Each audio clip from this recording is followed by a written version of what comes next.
Hey, what's going on, gang? Welcome back to the channel. Today we're going to go over the 2024 Scag V-Ride 2, all of its features, my overall opinion, and if you should get it or not. Check it out.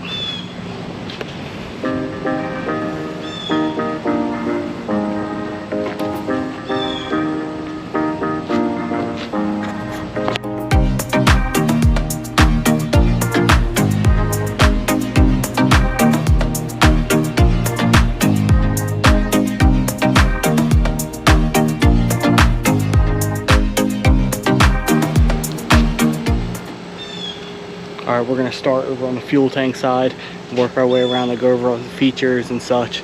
It's got, I believe, a 6-7 gallon gas tank, plenty of fuel, lasts me a day, sometimes even more. The deck height adjustments right here goes anywhere between 1 inch and 4.5 inches in deck height.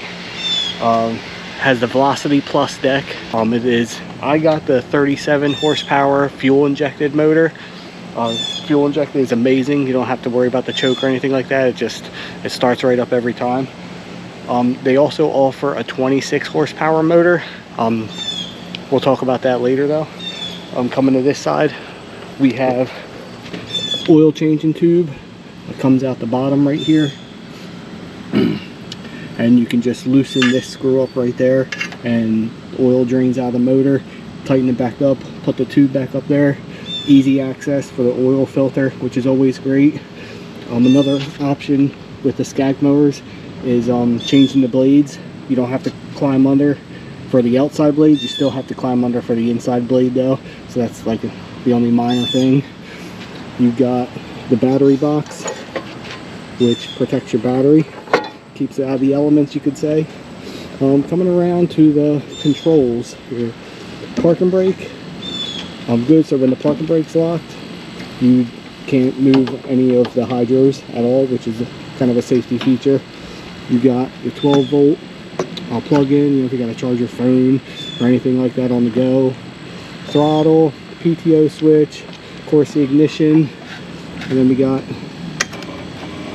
dash here. As you can tell, I got a little less than 40 hours on this mower. The other thing, all the lights, it lets you know the park and brake. This is if somebody's standing on the pad or not, neutral, stuff like that. You know, check engine light if something's going down, that'll light up. We got a big soft pad. It's actually very comfortable. If you take that off, you have easy access to your hydros. It's actually pretty phenomenal.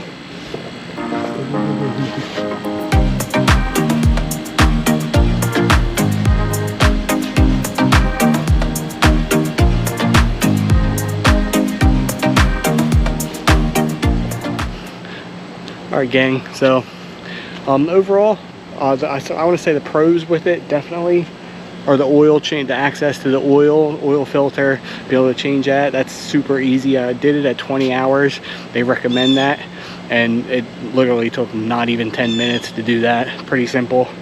The cut quality is phenomenal. We cut here in PA probably about 3 3/4, 4 inches where I'm at, and I never have to redo anything. It cuts actually very well. Even with tall grass, it's very good in the tall overgrown lawns, takes care of that. Alright, so let's go over some of the cons with this mower. There's not really many cons, to be honest. It's a pro and a con with the changing of being able to access the bolts for the blades, because you still have to kind of pretty much get under to access the middle blade. What I've also noticed too is when a lot of people like to ride their mowers up on the trailer, kind of like halfway on the trailer to get underneath the blades.